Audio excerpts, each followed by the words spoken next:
ഈ മണിക്കൂറിലെ പ്രധാനപ്പെട്ട വാർത്തകൾ നോക്കാം. മുൻ മുഖ്യമന്ത്രി വി.എസ്. അച്യുതാനന്ദന്റെ നില ഗുരുതരമായി തുടരുന്നു. രാവിലെ മെഡിക്കൽ ബോർഡ് ചേർന്ന് ആരോഗ്യസ്ഥിതി വിലയിരുത്തും.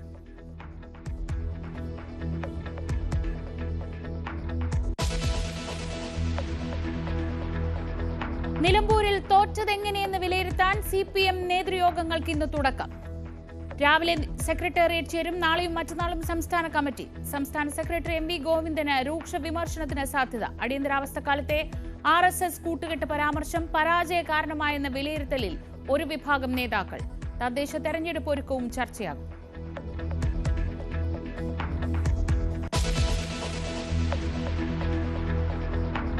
സുരേഷ് ഗോപി ചിത്രം Janaki versus state of Kerala പ്രദർശനാനുമതി വൈകുന്നതിനെതിരായ ഹർജി ഹൈക്കോടതിയിൽ. സമയബന്ധിതമായി തീരുമാനമെടുക്കണമെന്ന് നിർമ്മാതാക്കളുടെ ആവശ്യം. ചിത്രം തിയേറ്ററിൽ എത്തേണ്ടിയിരുന്നത് വെള്ളിയാഴ്ച.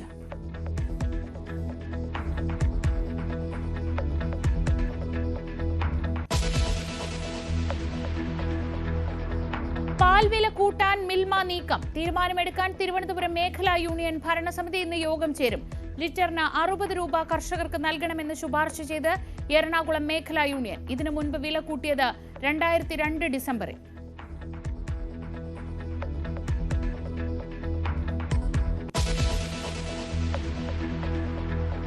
ഇടക്കൊച്ചി ആഷിഖ് കൊലപാതക കേസിൽ കൂടുതൽ വിവരങ്ങൾ പുറത്ത്. മരണകാരണം തുടയിലേറ്റ വെട്ട്. ആഷിഖിനെതിരെ പീഡന പരാതി നൽകിയത് ഭർത്താവിന്റെ നിർബന്ധപ്രകാരമെന്ന് മൊഴി നൽകി ഷഹാന. ഇടക്കൊച്ചി ആഷിഖ് കൊലക്കേസിൽ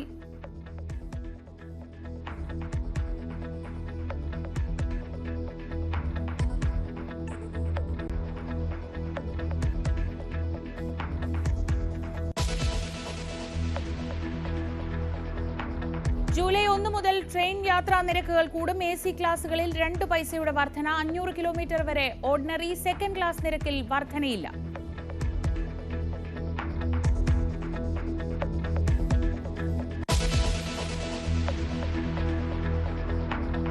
കൊല്ലം കുളനടയിൽ 16-കാരൻ ഓടിച്ച ബൈക്ക് വയോധികനെ ഇടിച്ചു തെറിപ്പിച്ചു. കുളമട സ്വദേശി രാജേന്ദ്രക്കുറുപ്പിന് പരിക്ക്. അപകടം മത്സരയോട്ടത്തിനിടെ.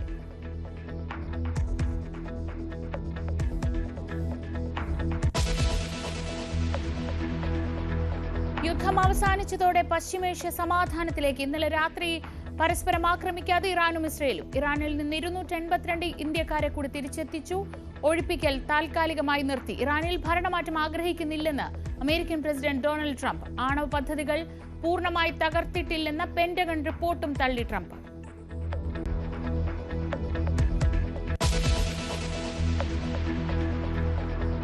കാത്തിരിപ്പിനൊടുവിൽ ഇന്ത്യൻ പ്രതീക്ഷയായി ശുഭാംശു ശുക്ല ഇന്ന് ബഹിരാകാശത്തേക്ക്. ആക്സിയം 4 വിക്ഷേപണം ഉച്ചയ്ക്ക് 12:01. നാളെ വൈകിട്ട് രാജ്യാന്തര ബഹിരാകാശ നിലയത്തിലെത്തും.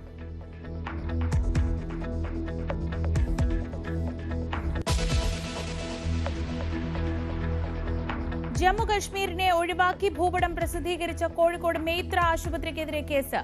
ഭൂപടം പ്രസിദ്ധീകരിച്ചത് ക്യാൻസർ ചികിത്സാ പ്രചരണാർത്ഥമുള്ള പരസ്യ വീഡിയോയിൽ. കേസ് ജാമ്യമില്ലാ വകുപ്പുകൾ ചുമത്തി.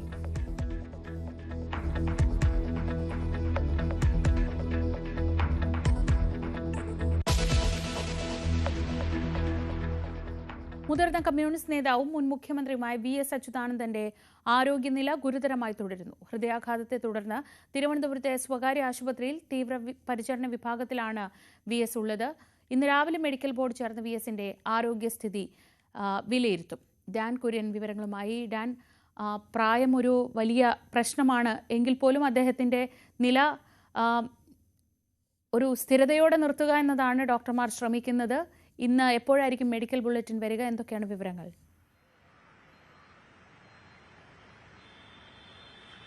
ശ്രീജ, വൈകാതെ തന്നെ മെഡിക്കൽ ബുള്ളറ്റിൻ വരും എന്നാണ് മനസ്സിലാക്കാൻ കഴിയുന്നത്. വിദഗ്ധ ഡോക്ടർമാരുടെ സംഘം രാവിലെ യോഗം ചേർന്ന് അദ്ദേഹത്തിന്റെ ആരോഗ്യസ്ഥിതി വിലയിരുത്തും. അതിനുശേഷമായിരിക്കും മെഡിക്കൽ ബുള്ളറ്റിൻ ഇറക്കുക. ലഭിക്കുന്ന വിവരങ്ങൾ അനുസരിച്ച് ആരോഗ്യ നില വലിയ തരത്തിൽ, അതായത് ഇന്നലത്തെ നിന്ന് വലിയ തരത്തിലുള്ള മാറ്റം ഉണ്ടായിട്ടില്ല. ഗുരുതരമായി തന്നെ തുടരുന്നുവെന്ന വിവരങ്ങളാണ് ലഭിക്കുന്നത്. പക്ഷേ മരുന്നുകളോട് നേരിയ തോതിൽ അദ്ദേഹം ഇന്നലെ പ്രതികരിച്ചിരുന്നു എന്ന വിവരങ്ങൾ ആശുപത്രി അധികൃതരുടെ ഭാഗത്തു നിന്ന് പുറത്തു വന്നിരുന്നു. പക്ഷേ ഇന്ന് മറ്റ് ആശാവഹമായ തരത്തിലുള്ള പുരോഗതിയൊന്നും ഉണ്ടായിട്ടില്ല എന്ന് തന്നെയാണ് ആശുപത്രി അധികൃതർ വ്യക്തമാക്കുന്നത്. എന്തായാലും മുഖ്യമന്ത്രി ഉൾപ്പെടെയുള്ളവർ ഇന്നലെ ആശുപത്രിയിലെത്തി VSന്റെ കുടുംബാംഗങ്ങളെ നേരിൽ കണ്ടിരുന്നു. അദ്ദേഹത്തെ ചികിത്സിക്കുന്ന വിദഗ്ധ ഡോക്ടർമാരുമായി അദ്ദേഹം സംസാരിച്ചിരുന്നു. അതിനുശേഷമാണ് അദ്ദേഹം ഇന്നലെ അവിടെ നിന്ന് മടങ്ങിയത്. മറ്റ് വിസിറ്റേഴ്സിന് കർശനമായ നിയന്ത്രണം ഏർപ്പെടുത്തിയിട്ടുണ്ട്. മറ്റ് രാഷ്ട്രീയ കക്ഷികളുടെ നേതാക്കൾ ഉൾപ്പെടെ ആശുപത്രിയിലേക്ക് എത്തുന്നതിന് വേണ്ടി ശ്രമിച്ചെങ്കിലും അദ്ദേഹത്തിന്റെ കുടുംബം അത് നിരുത്സാഹപ്പെടുത്തുകയായിരുന്നു എന്നാണ് നമുക്ക് ലഭിക്കുന്ന സൂചനകൾ. അങ്ങനെയാണെങ്കിൽ അല്പസമയത്തിനകം വിദഗ്ധ ഡോക്ടർമാരുടെ സംഘം യോഗം ചേർന്ന ശേഷം ഒരു മെഡിക്കൽ ബുള്ളറ്റിൻ വരും. ആ മെഡിക്കൽ ബുള്ളറ്റിനിൽ VSന്റെ ആരോഗ്യനില സംബന്ധിച്ച ഏറ്റവും പുതിയ വിശദാംശങ്ങൾ ഉൾപ്പെട്ടിട്ടുണ്ടാകും എന്നാണ് മനസ്സിലാക്കാൻ കഴിയുന്നത്. അദ്ദേഹത്തിന് 2 ദിവസം മുമ്പാണ് ഹൃദയാഘാതം ഉണ്ടായത്.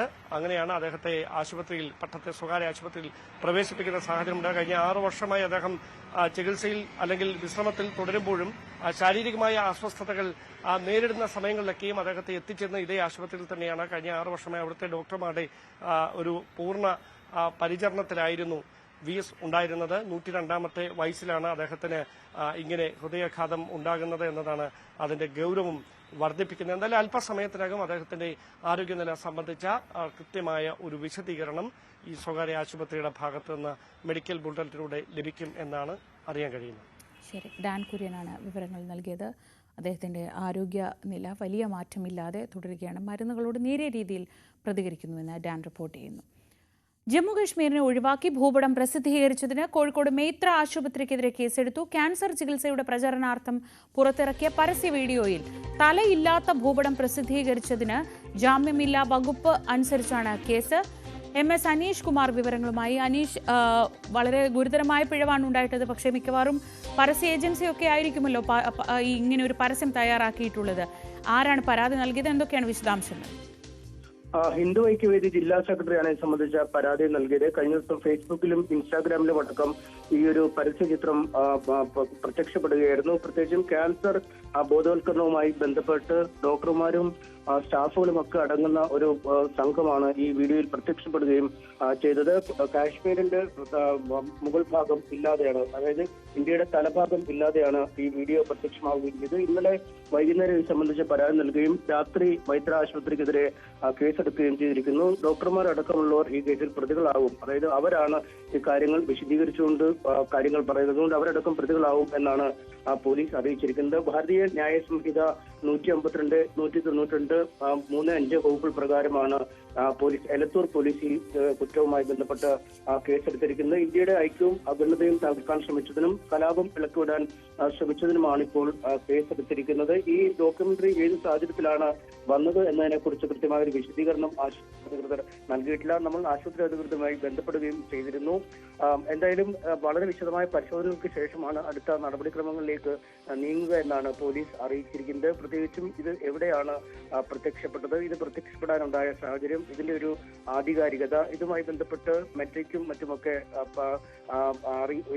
നോട്ട് നൽകും. അതിനുശേഷം അവരിൽ നിന്നും മറുപടി കിട്ടിയ ശേഷമാവും ഇതുമായി ബന്ധപ്പെട്ട അനുബന്ധ നടപടിക്രമങ്ങളുമായി മുന്നോട്ട് പോവുക എന്നാണ് എലത്തൂർ SHO ഇപ്പോൾ അറിയിച്ചിരിക്കുന്നത്. എന്തായാലും വളരെ ഗൗരവമുള്ള ഒരു കുറ്റകൃത്യം എന്ന രീതിയിൽ തന്നെയാണ് ഇത് പറയുന്നത്. കാരണം പലപ്പോഴും ഈ ഗൂഗിളിൽ നിന്നും മറ്റുമൊക്കെ എടുക്കുന്ന ചിത്രങ്ങളൊക്കെ ഉപയോഗിച്ചാണ് ഇത്തരം കാര്യങ്ങൾ ചെയ്യുക. പക്ഷെ അങ്ങനെ കൈകാര്യം ചെയ്യുമ്പോഴും രാജ്യത്തിന്റെ ഒരു അഖണ്ഡതയും ഐക്യവും ഒക്കെ മാനിക്കുന്ന രീതിയിൽ കൃത്യമായ നിരീക്ഷണങ്ങൾ നടത്തി വേണം ഇത്തരത്തിൽ പരസ്യചിത്രങ്ങളിലൊക്കെ ഇത് ഇടാൻ. നൂറുകണക്കിന് ആളുകളാണ് ഈ പരസ്യചിത്രം ഇതിനകം കണ്ടിരിക്കുകയും ചെയ്യുന്നതെന്ന് പരാതി പറയുന്നു. എന്തായാലും കൃത്യമായ നടപടികളുമായി മുന്നോട്ട് പോകും എന്നാണ് പോലീസ് വ്യക്തമാക്കുന്നത്.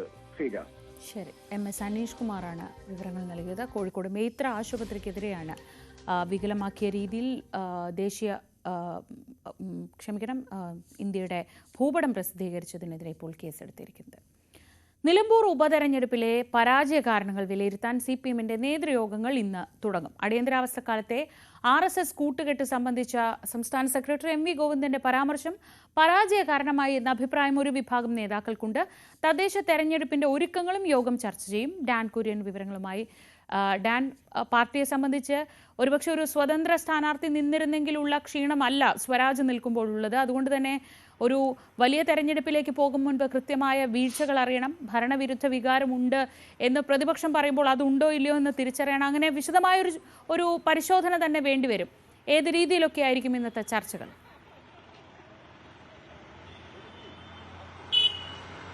ഇഴകേറിയുള്ള പരിശോധന തന്നെ നിലമ്പൂർ ഉപതെരഞ്ഞെടുപ്പിലെ പരാജയവുമായി ബന്ധപ്പെട്ട CPM നടത്തുമെന്നാണ് മനസ്സിലാക്കാൻ കഴിയുന്നത്. അതുകൊണ്ട് തന്നെയാണ് സംസ്ഥാന സെക്രട്ടേറിയറ്റ് ഇന്നും നാളെ കഴിഞ്ഞുമായി ചേരുന്ന സംസ്ഥാന സമിതി യോഗങ്ങളിലും വിശദമായ ചർച്ചകൾ ഈ വിഷയത്തിൽ നടക്കുക. സ്വരാജിന്റെ സ്വന്തം ബൂത്തിൽ ഉൾപ്പെടെ സംഭവിച്ചിട്ടുള്ള വോട്ട് വിഹിതത്തിലെ കുറവിന്റെ കാരണം എന്താണെന്ന് വിശദമായി പരിശോധിക്കും. അതോടൊപ്പം ഭരണവിരുദ്ധ വികാരം ഉണ്ട് എന്ന തരത്തിൽ പ്രചരിപ്പിക്കുന്ന രാഷ്ട്രീയ നീക്കങ്ങൾക്ക് ഈ തദ്ദേശ തെരഞ്ഞെടുപ്പിന് മുമ്പോട്ടെത്തുമ്പോൾ അതിനെ ഏത് തരത്തിൽ പ്രതിരോധിക്കണം, അതിനുവേണ്ടി ഏത് തരത്തിലുള്ള തുടർ നീക്കങ്ങളായിരിക്കണം സ്വീകരിക്കേണ്ടത്. നിയമസഭാ തെരഞ്ഞെടുപ്പിനെ കഷ്ടിച്ച് ഒരു വർഷം മാത്രമാണ് ബാക്കി നിൽക്കുന്നത്. അങ്ങനെ ഒരു പശ്ചാത്തലത്തിൽ ഏതൊക്കെ തലങ്ങളിൽ അഴിച്ചുപണി വേണം, ഇതടക്കമുള്ള കാര്യങ്ങളിൽ സമഗ്രമായി തന്നെ ഈ 3 ദിവസങ്ങളായി ചേരുന്ന സംസ്ഥാന സെക്രട്ടേറിയറ്റും സംസ്ഥാന സമിതി യോഗങ്ങളിൽ വിശദമായി ചർച്ച ചെയ്യുമെന്നാണ് ലഭിക്കുന്ന സൂചനകൾ. അതോടൊപ്പം പാർട്ടി സെക്രട്ടറി MV ഗോവിന്ദൻ തെരഞ്ഞെടുപ്പിന് തൊട്ട് തലേദിവസം നടത്തിയ പരാമർശം അത് വലിയ തരത്തിൽ വിമർശനങ്ങൾ ക്ഷണിച്ചു വരുത്തുന്ന തരത്തിലേക്ക് കാര്യങ്ങൾ എത്തിച്ചേരുന്നു. മുഖ്യമന്ത്രി തന്നെ കഴിഞ്ഞ ദിവസം പരോക്ഷ വിമർശനം ഉന്നയിക്കുന്ന ഒരു പശ്ചാത്തലം ഉണ്ടാകുകയും ചെയ്തിരുന്നു. അതിനെതിരെ സംസ്ഥാന സെക്രട്ടേറിയറ്റ് അംഗങ്ങൾ, സംസ്ഥാന സമിതി അംഗങ്ങൾ വിമർശനം ഉന്നയിക്കാനുള്ള ഒരു സാധ്യതയാണ് തെളിയുന്നത്. അങ്ങനെയാണെങ്കിൽ അദ്ദേഹം അതിന് എന്ത് തരത്തിലുള്ള മറുപടിയായിരിക്കും നൽകുക എന്നതുകൂടി അറിയേണ്ടതുണ്ട്. എന്തായാലും രാവിലെ 10 മണിക്കാകും സംസ്ഥാന സെക്രട്ടേറിയറ്റ് യോഗം ആരംഭിക്കുക. ഡാൻ കുര്യനാണ് വിവരങ്ങൾ നൽകിയത് തിരുവനന്തപുരത്ത് നിന്ന്. പാൽവില കൂട്ടാൻ മിൽമ. വിലവർധന ചർച്ച ചെയ്യാൻ തിരുവനന്തപുരം മേഖലാ യൂണിയൻ ഭരണസമിതി ചേരും. മിൽമ ഭരണസമിതി ആവശ്യപ്പെട്ടതനുസരിച്ചാണ് യോഗം. എറണാകുളം മേഖലാ യൂണിയൻ ലിറ്ററിന് 60 രൂപ കർഷകർക്ക് നൽകണമെന്ന് ശുപാർശ ചെയ്തിരുന്നു. മലബാർ മേഖലാ യൂണിയൻ 28-ന് യോഗം ചേർന്ന് വിലവർധന ശുപാർശ ചെയ്യും. VV അരുൺ വിവരങ്ങളുമായി. അരുൺ, 2022 ഡിസംബറിൽ, അതായത് ഏതാണ്ട് 2.5 വർഷങ്ങൾക്ക് മുൻപാണ് ഇതിനു മുൻപ് വില കൂട്ടിയത്. അതിനുശേഷം മറ്റെല്ലാ കാര്യങ്ങൾക്കും വില കൂട്ടിയിട്ടുണ്ട്. അപ്പോൾ സ്വാഭാവികമായും മിൽമയുടെ വാദത്തിൽ കഴമ്പുണ്ട്. പക്ഷേ അത് എത്രത്തോളം അംഗീകരിക്കുമെന്നതാണ് അറിയേണ്ടത്. എന്തൊക്കെയാണ് വിശദാംശങ്ങൾ? പാൽവില വർധന അധികം വൈകാതെ ഉണ്ടാകുമെന്ന് ഉറപ്പാണ്. കഴിഞ്ഞ കുറെ നാളുകളായി ക്ഷീര കർഷകർ വലിയ സമരത്തിലാണ്. പാലിന്റെ സംഭരണ വില 70 രൂപ ആക്കണമെന്നാണ് അവരുടെ പ്രധാന ആവശ്യം. സംസ്ഥാന വ്യാപകമായി വലിയ സമരത്തിൽ അവർ വലിയ സമരം നടത്തുന്നുമുണ്ട്. ഏതായാലും അധികം വൈകാതെ പാൽവില വർദ്ധിപ്പിച്ചേക്കും എന്ന് തന്നെയാണ് തീരുമാനം. പല ആവശ്യങ്ങളുണ്ട്. ലിറ്ററിന് 10 രൂപ വരെ കൂട്ടണമെന്ന ആവശ്യമൊക്കെ സർക്കാർ വിവിധ മേഖലാ യൂണിയനുകൾ മുന്നോട്ട് വയ്ക്കുന്നുണ്ട്. ലിറ്ററിന് 10 രൂപ വർദ്ധിപ്പിക്കണമെന്ന് മിൽമ മേഖലാ യൂണിയൻ നേരത്തെ തന്നെ ഈ ഏപ്രിലിൽ തന്നെ മിൽമ MDക്ക് ശുപാർശ നൽകിയിരുന്നു. ഈ എറണാകുളം മേഖലാ യൂണിയൻ ഭരണസമിതി യോഗമാണ് ശുപാർശ നൽകിയത്. ഉത്പാദന ചെലവും കൂലി വർധനയും കാരണം ഈ ക്ഷീരമേഖല പ്രതിസന്ധിയിലെന്നാണ് കർഷകരുടെയും മിൽമയുടെയും ഒക്കെ വാദം. അതുകൊണ്ട് തന്നെ അത് അധികം വൈകാതെ കൂട്ടണമെന്ന ആവശ്യം ശക്തമായി വരുന്നു. ഇപ്പോൾ തിരുവനന്തപുരം മേഖലയാണ്. എല്ലാ മേഖലാ യൂണിയനുകളുടെയും ശുപാർശ വന്ന ശേഷം മിൽമ ഒരു ശുപാർശ സംസ്ഥാന സർക്കാരിന്, മിൽമയുടെ ഫെഡറേഷൻ സംസ്ഥാന സർക്കാരിന് ഒരു ശുപാർശ സമർപ്പിക്കും. അതിന്റെ അടിസ്ഥാനത്തിലാകും വിലവർധന വരിക. 10 രൂപയൊക്കെ കൂട്ടണമെന്നാണ് ആവശ്യം. എറണാകുളം മേഖലയുടെ ലിറ്ററിന് 60 രൂപ കർഷകർക്ക് നൽകണമെന്ന് ശുപാർശ ചെയ്തു. മലബാർ മേഖലാ യൂണിയൻ 28-ന് യോഗം ചേരുകയാണ്. ഇന്ന് തിരുവനന്തപുരം മേഖലാ യൂണിയൻ യോഗം ചേരും. അവരും ഒരു തുക 10 രൂപയെങ്കിലും കൂട്ടണമെന്നൊരു ആവശ്യം. അത് കർഷകരുടെ പേരിലാണ് എല്ലാ തവണയും മിൽമയുടെ പാൽവില കൂട്ടുന്നത്. അതേ ആവശ്യമാണ് ഇപ്പോഴും മുന്നോട്ട് വയ്ക്കുന്നത്. കർഷകർക്ക് പ്രതിസന്ധിയിൽ നിന്ന് കരകയറാൻ, അവർക്ക് സംഭരണ വില വർദ്ധിപ്പിച്ചു നൽകാൻ വില കൂട്ടണമെന്നാണ് ആവശ്യം. ഏതായാലും സർക്കാർ എത്രത്തോളം പരിഗണിക്കുമെന്നാണ് അറിയേണ്ടത്. എത്ര രൂപ വരെ 10 രൂപ വർദ്ധിപ്പിക്കുന്ന ലിറ്ററിന് വർദ്ധിപ്പിക്കുമ്പോൾ അര ലിറ്റർ 5 രൂപ വർദ്ധിക്കും. ആ 5 രൂപയിലേക്ക് പോകുമോ അല്ലെങ്കിൽ അതിൽ താഴെ മതിയെന്ന് തീരുമാനത്തിൽ സർക്കാർ പോകുമോ എന്നൊക്കെ കണ്ടറിയണം. ഏതായാലും തിരുവനന്തപുരം മേഖലാ യൂണിയന്റെ തീരുമാനം ഇന്ന് ഉച്ചയോടുകൂടി അറിയാൻ കഴിയും. VV അരുണാണ് വിവരങ്ങൾ നൽകിയത് തിരുവനന്തപുരത്ത്. മറ്റു വാർത്തകളിലേക്ക് മടങ്ങിയെത്താം ഇടവേളയ്ക്ക് ശേഷം.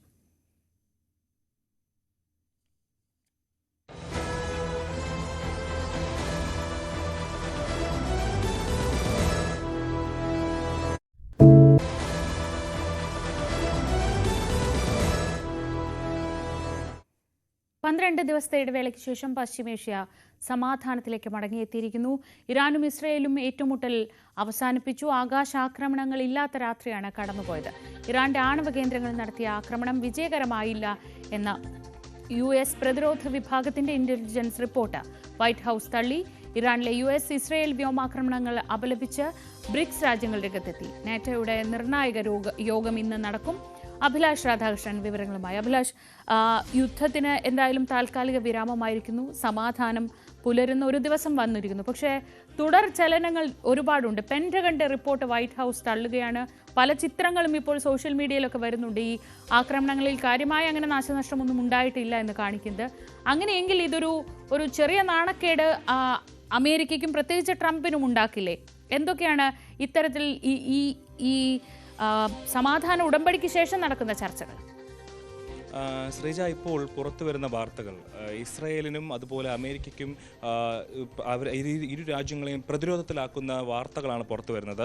അതായത് ജൂൺ 13 ഇസ്രായേൽ ഇറാനിലേക്ക് ആക്രമണം നടത്തുന്നത് ഇറാന്റെ ആണവ കേന്ദ്രങ്ങൾ തങ്ങൾക്ക് ഭീഷണിയാണെന്നും അവിടെ അണുബോംബുകൾ നിർമ്മിക്കുന്നുവെന്നും അവർക്ക് ആഴ്ചകൾ കൊണ്ട് തന്നെ ഇത്തരത്തിൽ അണുബോംബുകൾ നിർമ്മിച്ച് തങ്ങളുടെ മേൽ പ്രഹരിക്കാൻ കഴിയുന്ന തരത്തിലേക്ക് അവരുടെ ന്യൂക്ലിയർ പദ്ധതികൾ അവിടെ നടപ്പിലാക്കുകയാണെന്നും ആരോപിച്ചുകൊണ്ടാണ് ഇസ്രായേൽ ഏകപക്ഷീയമായ ഒരു ആക്രമണം ഇറാന് നേരെ നടത്തുന്നത്.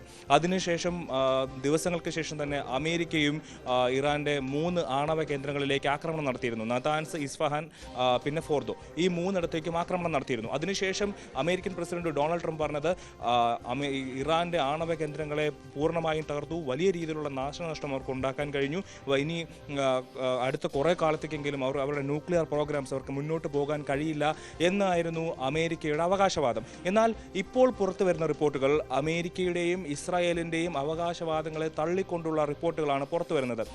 അമേരിക്കയുടെ ഇന്റലിജൻസ് റിപ്പോർട്ട് പ്രകാരം ഇറാന്റെ ഫോർദോയിൽ, ഇറാന്റെ ഏറ്റവും പ്രമുഖമായിട്ടുള്ള ആണവ കേന്ദ്രമാണ് ഫോർദോ, ഈ ഫോർദോയിൽ നടത്തിയ ആക്രമണത്തിൽ വലിയ രീതിയിലുള്ള നാശനഷ്ടങ്ങളൊന്നും ഉണ്ടായിട്ടില്ല. അവർക്ക് ഇനിയും മുന്നോട്ട് അവരുടെ ആണവ പ്രോജക്റ്റുകളുമായി മുന്നോട്ട് പോകാൻ കഴിയുന്ന തരത്തിലുള്ള നാശനഷ്ടമേ ഉണ്ടായിട്ടുള്ളൂ എന്നാണ് അമേരിക്കയുടെ തന്നെ ഇന്റലിജൻസ് റിപ്പോർട്ട് പുറത്തു വന്നത്. അതേസമയം തന്നെ ഇപ്പോൾ അന്താരാഷ്ട്ര മാധ്യമങ്ങൾ റിപ്പോർട്ട് ചെയ്യുന്ന പ്രകാരം ഇസ്രായേലിലെ മാധ്യമങ്ങളും ഇതേ കാര്യം തന്നെ റിപ്പോർട്ട് ചെയ്യുന്നുണ്ട്. അതായത് നെതന്യാഹുവും ഡൊണാൾഡ് ട്രംപും അവകാശപ്പെട്ടതുപോലെ ഇറാനിൽ നടത്തിയ ആക്രമണത്തിൽ വലിയ രീതിയിലുള്ള പരിക്കുകൾ അവർക്ക് ഉണ്ടാക്കാൻ കഴിഞ്ഞിട്ടില്ല. അവരുടെ ഇറാന്റെ ആണവ പ്രോജക്റ്റുമായി അവർക്ക് മുന്നോട്ട് പോകാൻ കഴിയുന്നു എന്നുള്ള റിപ്പോർട്ട് ഇസ്രായേലി മാധ്യമങ്ങളും ഇപ്പോൾ ചർച്ച ചെയ്യുന്നു എന്നുള്ളതാണ്. ഇത് ഒരു രാജ്യത്തിനകത്ത് ബെഞ്ചമിൻ നെതന്യാഹുവിനും ഡൊണാൾഡ് ട്രംപിനും ഒരുപോലെ ഇരു നേതാക്കളെയും പ്രതിരോധത്തിലാക്കുന്ന ഒരു സംഭവം തന്നെയാണ് ഇപ്പോൾ പുറത്തുവരുന്നത്. വരും മണിക്കൂറുകളിൽ ഇതിൻ്റെ കൂടുതൽ അപ്ഡേഷൻസ് വരുമെന്നാണ് തോന്നുന്നത്. കാരണം ഇത്തരത്തിൽ നെതന്യാഹു രാജ്യത്തിനകത്ത് തന്നെ വലിയ പ്രതിപക്ഷ പ്രതിഷേധങ്ങൾ നേരിട്ടുകൊണ്ടിരുന്ന ഒരു സമയത്താണ് ഇറാനിലേക്ക് നെതന്യാഹു ഇത്തരത്തിലൊരു ആക്രമണം നടത്തിയതും അതിനുശേഷം തനിക്ക് നേരെ വരുന്ന ആരോപണങ്ങളെല്ലാം വഴിതിരിച്ചു വിട്ടുകൊണ്ട് രാജ്യത്തിൻ്റെ ഫോക്കസ് അല്ലെങ്കിൽ ലോകത്തിൻ്റെ ഫോക്കസ് മുഴുവൻ ഇറാനിലേക്ക് എത്തിച്ചത്. ഈ ഒരു സാഹചര്യത്തിൽ വെടിനിർത്തൽ കരാർ നിലവിൽ വന്നതിന് പിന്നാലെ ഇനിയൊരു ആക്രമണത്തിലേക്ക് പ്രശ്നങ്ങളെ വഴിതിരിച്ചു വിടാൻ കഴിയില്ല എന്നൊരു സാഹചര്യത്തിൽ വീണ്ടും ഈ ആക്രമണത്തിൽ അവർ ഉദ്ദേശിച്ചതൊന്നും അല്ലെങ്കിൽ ഇവർ അവകാശപ്പെട്ടതൊന്നും നടന്നില്ല എന്നൊരു സാഹചര്യം നിലവിൽ വരുമ്പോൾ ഇനി കൂടുതൽ പ്രതിരോധത്തിലാവാനുള്ള ഒരു സാധ്യതയാണ് ഇപ്പോൾ കാണുന്നത്. മാത്രമല്ല, ഈ ഒരു വിഷയം വരും മണിക്കൂറുകൾ ചർച്ചയാവുന്നതിനൊപ്പം തന്നെ ബ്രിക്സ് രാജ്യങ്ങൾ അവർ ഇപ്പോൾ അമേരിക്കയ്ക്കും ഇറാനുമെതിരെ ഇപ്പോൾ ഒരു പ്രസ്താവന ഇറക്കിയിട്ടുണ്ട്. അതായത് വളരെ സമാധാനമായി പ്രവർത്തിച്ചിരുന്ന ഇറാന്റെ ആണവ കേന്ദ്രങ്ങളിലേക്ക് ഒരു പ്രകോപനങ്ങളുമില്ലാതെ കയറി ആക്രമിച്ചത് അന്താരാഷ്ട്ര നിയമങ്ങളുടെ ലംഘനമാണ് എന്നാണ് ബ്രിക്സ് രാജ്യങ്ങൾ പറയുന്നത്. ബ്രിക്സ് രാജ്യങ്ങളിൽ ഇപ്പോൾ ഇറാനും ഏറ്റവും ഒടുവിലായി ചേർന്നിട്ടുണ്ട്. Brazil, Russia, India, China, south Africa, Egypt, Ethiopia, Indonesia, Iran, UAE ഈ രാജ്യങ്ങൾ അടങ്ങുന്നതാണ് ബ്രിക്സ്. അപ്പോൾ ഇവരെല്ലാം ഒരേ സമയം തന്നെ ഇറാന്റെയും ഇസ്രായേലിൻ്റെയും അമേരിക്കയുടെയും ഇറാനിലേക്ക് നടത്തിയ ആക്രമണത്തെ വലിയ രീതിയിൽ അപലപിച്ചുകൊണ്ട് രംഗത്തെത്തിയിരിക്കുന്നു എന്നുള്ളതാണ്. അതായത് ഇറാൻ ഖത്തറിലേക്ക് നടത്തിയ ആക്രമണം, അതിനുശേഷം അമേരിക്ക വെടിനിർത്തൽ കരാർ കൊണ്ടുവരുന്നു. അതിൽ ഇസ്രായേലും ഇറാനും അത് അംഗീകരിക്കുന്നു. അതിനുശേഷം ഇപ്പോൾ പുറത്തു വരുന്ന വാർത്തകൾ പ്രകാരം അമേരിക്കയും ഇസ്രായേലുമാണ് പ്രതിരോധത്തിലായിരിക്കുന്നത് എന്നുള്ളതാണ്. അഭിലാഷ് രാധാകൃഷ്ണനാണ് വിവരങ്ങൾ നൽകിയത്. ന്യൂസ് ഡെസ്കിൽ നിന്ന്. ഇസ്രായേലും തമ്മിലുള്ള സംഘർഷത്തിലായി വന്നെങ്കിലും നിർണായകമായ മറ്റ് പല നീക്കങ്ങളും നടക്കുന്നു. ബ്രിക്സ് രാജ്യങ്ങൾ അപലപിച്ച് രംഗത്തെത്തുന്നുണ്ട്. ഒപ്പം പെന്റഗൺ നൽകിയ റിപ്പോർട്ട് വൈറ്റ് ഹൗസ് തള്ളുന്ന ഒരു കാഴ്ചയ്ക്ക് കൂടി ഇപ്പോൾ സാക്ഷ്യം വഹിക്കുകയാണ്. ഇതിനിടയിലാണ് ഇറാനിലെ നേതൃത്വത്തെ മാറ്റുന്നത് തൻ്റെ ലക്ഷ്യമല്ല എന്നൊരു വെളിപ്പെടുത്തൽ കൂടി അല്ലെങ്കിൽ എന്നൊരു പ്രസ്താവന കൂടി ട്രംപിൻ്റെ ഭാഗത്ത് നിന്ന് ഉണ്ടാവുന്നത്. മറ്റു വാർത്തകൾ നോക്കാം. ഇന്നത്തെ ദിവസം വളരെ പ്രത്യേകതയുള്ളതാണ്. കാത്തിരിപ്പിനൊടുവിൽ ഇന്ത്യയുടെ മുഴുവൻ പ്രതീക്ഷയുമായി ചരിത്ര നേട്ടത്തിലേക്ക് പോവുകയാണ് ശുഭാംശു ശുക്ല. ഇന്ന് ഇന്ത്യൻ സമയം ഉച്ചയ്ക്ക് 12:01 ഫ്ലോറിഡയിലെ കെന്നഡി സ്പേസ് സെന്ററിൽ നിന്നാകും വിക്ഷേപണം. നേരത്തെ ആക്സിയം 4ന്റെ വിക്ഷേപണം 5 തവണ മാറ്റിവെച്ചിരുന്നു. NASA, ISRO, European space agency എന്നിവരുടെ സഹകരണത്തോടെ മനുഷ്യനെ ബഹിരാകാശ നിലയത്തിലേക്ക് എത്തിക്കുന്ന മിഷന്റെ ഭാഗമായാണ് ഇന്ത്യൻ പൗരനായ ശുഭാംശു ശുക്ല ബഹിരാകാശ നിലയത്തിലേക്ക് പോകുന്നത്. വിവരങ്ങളുമായി അജയ് സുധ വിജു ചേരുന്നു. അജയ്, ഇന്ത്യയെ സംബന്ധിച്ച് ഇത് വലിയ പ്രതീക്ഷകളുടെ ഒരു തുടക്കമാണ്. നമുക്ക് 2 വർഷങ്ങൾക്ക് ശേഷം വരാനിരിക്കുന്ന ഗഗൻയാനിലേക്ക് ഉൾപ്പെടെ വലിയ നേട്ടമാകും എന്ന് കരുതുന്ന ഒരു സുപ്രധാന ചുവടുവയ്പ്പാണ്. എത്രത്തോളം പ്രതീക്ഷകളുണ്ട്, അഭിമാനമുണ്ട് ശുഭാംശു ശുക്ല ബഹിരാകാശ നിലയത്തിലേക്ക് പോകുമ്പോൾ? ശ്രീജ, ഇന്ത്യയുടെ ബഹിരാകാശ ചരിത്രത്തിലെ ഒരു നാഴികക്കല്ല് തന്നെയായിരിക്കും ഇന്നത്തെ ദിവസം എന്ന് നമുക്ക് തീർച്ചയായിട്ടും പറയാൻ സാധിക്കും. കാര്യം ഇതിനു മുൻപ് 1984 ഇന്ത്യൻ പൗരനായിട്ടുള്ള രാകേഷ് ശർമ്മ ബഹിരാകാശത്തെത്തിയത്. അതിനുശേഷം ഇതുവരെ മറ്റൊരു ഇന്ത്യക്കാരനും ബഹിരാകാശത്തേക്ക് എത്തിയിട്ടില്ലായിരുന്നു. ഇന്ന് ശുഭാംശു ശുക്ല ബഹിരാകാശത്തേക്ക് എത്തുന്ന അടുത്ത 2ാമത്തെ ഇന്ത്യക്കാരനാകാൻ ഒരുങ്ങുകയാണ്. ഇതിൽ കൂടി അദ്ദേഹത്തിൻ്റെ മറ്റൊരു നേട്ടമെന്ന് പറയുന്നത് അന്താരാഷ്ട്ര ബഹിരാകാശ നിലയത്തിലെത്തുന്ന ആദ്യത്തെ ഇന്ത്യക്കാരൻ എന്നൊരു നേട്ടം കൂടി അദ്ദേഹം കൈവരിക്കാൻ ഒരുങ്ങുകയാണ്. എല്ലാം ശുഭകരമായി നടന്നാൽ മാത്രം. കാര്യം ഈ ഒരു മിഷൻ മാറ്റിവെക്കുന്നത് മൊത്തം 6 തവണ മാറ്റിവെച്ചതിന് ശേഷമാണ് ഇന്ന് ജൂൺ 25-ാം തീയതിയിലേക്ക് ആ മിഷൻ കൊണ്ടെത്തിച്ചിരിക്കുന്നത്. ഇതിനു മുൻപേ ഈ ബഹിരാകാശ സഞ്ചാരികൾ മൊത്തം 4 പേരാണ് ഇന്നത്തെ ദൗത്യത്തിൽ പങ്കെടുക്കുന്നത്.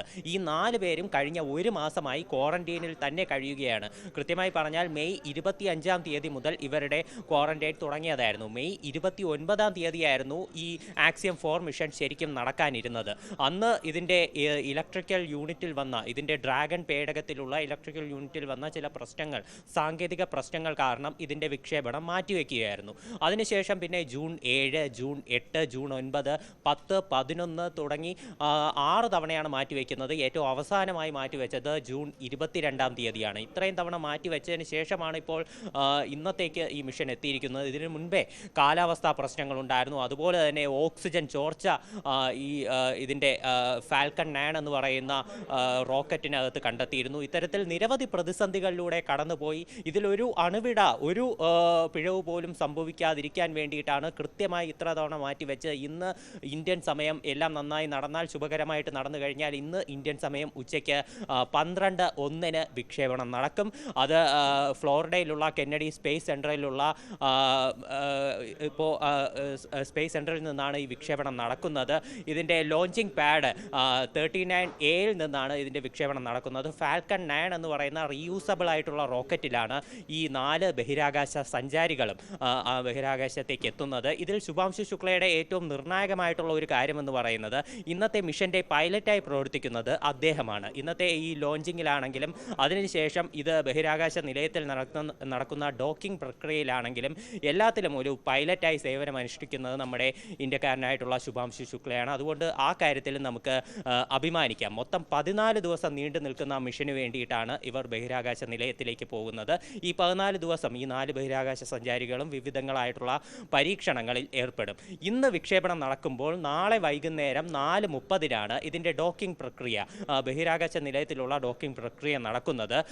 ഇതിൻ്റെ ഡോക്കിംഗ് പ്രക്രിയയ്ക്ക് ശേഷം ഈ 4 ബഹിരാകാശ സഞ്ചാരികൾക്കും നിരവധി മിഷൻ ഉൾപ്പെടെ നൽകിയിട്ടുണ്ട്. മൊത്തം 4 ഏജൻസികളാണ് ഈ മിഷനിൽ പങ്കാളികളാകുന്നത് എന്ന് നമുക്ക് കാണാൻ കഴിയും. ആക്സിയം സ്പേസ് എന്ന് പറയുന്ന പ്രൈവറ്റ് ഏജൻസി, അതിനോടൊപ്പം നാസ, ISRO, യൂറോപ്യൻ സ്പേസ് തുടങ്ങി ഇത്തരത്തിൽ 4 ഏജൻസികൾ ചേർന്നിട്ടാണ് ഈ മിഷൻ നടത്തുന്നത്. ഈ മിഷന് നേതൃത്വം കൊടുക്കുന്നത് പെഗി വിൽസൺ ആണ്. പെഗി വിൽസൺ എന്ന് പറയുന്നത് ഏറ്റവും കൂടുതൽ കാലം ബഹിരാകാശത്ത് താമസിച്ചിട്ടുള്ള വനിത എന്നുള്ള നിലയിൽ അവരുടെ പേര് രേഖപ്പെടുത്തിയിട്ടുണ്ട്. അപ്പോൾ ഇവരാണ് ഈ മിഷന് നേതൃത്വം നൽകുന്നത്. ഇതല്ലാതെ പോളണ്ടിൽ നിന്നുള്ള ഒരു ബഹിരാകാശ യാത്രികനും ഹംഗറിയിൽ നിന്നുള്ള ഒരു ബഹിരാകാശ യാത്രികനും ഉൾപ്പെടെ ഇന്നത്തെ മിഷനിൽ പങ്കാളിയാകുന്നുണ്ട്. എന്തായാലും എല്ലാ ഇന്ത്യക്കാരെ സംബന്ധിച്ച് ഇന്നത്തെ ഒരു കണ്ണെന്ന് പറയുന്നത് ഈ 4 പേരിൽ ശുഭാംശു ശുക്ലയിലേക്കാണ്. കൃത്യമായി എല്ലാം നടക്കും എന്നുള്ള പ്രതീക്ഷയിൽ തന്നെയാണ് ഇന്ത്യക്കാർ. ഇന്ന് ഇന്ത്യൻ സമയം 12:01 എല്ലാവരുടെയും കണ്ണുകൾ. ശ്രീജ, തീർച്ചയായും അജയ്, വലിയ പ്രതീക്ഷയുണ്ട്. 60 ബഹിരാകാശ നിലയത്തിലെത്തി 60 വലിയ പരീക്ഷണങ്ങൾ നടത്താനാണ് ഈ ദൗത്യത്തിലൂടെ ലക്ഷ്യമിടുന്നത്. 4 പേരടങ്ങുന്ന സംഘം. അതിൽ ഈ വാഹനത്തിൻ്റെ പൈലറ്റായി പ്രവർത്തിക്കുന്നത് ഇന്ത്യൻ എയർഫോഴ്സിലെ വളരെ പരിണിത പ്രജ്ഞനായ അല്ലെങ്കിൽ പ്രവർത്തന പരിചയമുള്ള പൈലറ്റായിരുന്ന പ്രവർത്തിച്ചിരുന്ന ശുഭാംശു ശുക്ല ഉൾപ്പെടെയുള്ള സംഘമാണ്. ശുഭാംശു ശുക്ല 41 വർഷത്തിന് ശേഷം ശുഭാംശു ശുക്ല ജനിക്കുന്നതിന് 1 വർഷം മുൻപാണ് ഇതിനു മുൻപൊരു ഇന്ത്യൻ പൗരൻ ബഹിരാകാശത്തേക്ക് പോയത്. അത് രാകേഷ് ശർമ്മയാണ് 1984. അതിനുശേഷം വലിയ കാത്തിരിപ്പ് 4 പതിറ്റാണ്ടിൻ്റെ കാത്തിരിപ്പിന് ശേഷമാണ് മറ്റൊരു ഇന്ത്യക്കാരൻ ബഹിരാകാശത്തേക്ക് പോകുന്നത്. ശുഭാംശു ശുക്ലയ്ക്ക് മറ്റൊരു ചരിത്ര നേട്ടം കൂടിയുണ്ട്. അത് അന്താരാഷ്ട്ര ബഹിരാകാശ നിലയത്തിലെത്തുന്ന ആദ്യ ഇന്ത്യക്കാരൻ എന്ന ബഹുമതി കൂടി ഇന്നത്തെ ദൗത്യം വിജയകരമായി നടന്നാൽ ശുഭാംശു ശുക്ലയ്ക്ക് സ്വന്തമാവും. ഇന്ത്യ കാത്തിരിക്കുന്നതാവട്ടെ ഗഗൻയാൻ ഉൾപ്പെടെയുള്ള വലിയ ദൗത്യങ്ങളിലേക്കുള്ള ഇന്ത്യയുടെ ചുവടുവെപ്പിന് തുടക്കം എന്ന നിലയ്ക്കാണ് ശുഭാംശു ശുക്ലയുടെ ഈ യാത്രയെ നോക്കിക്കാണുന്നത്.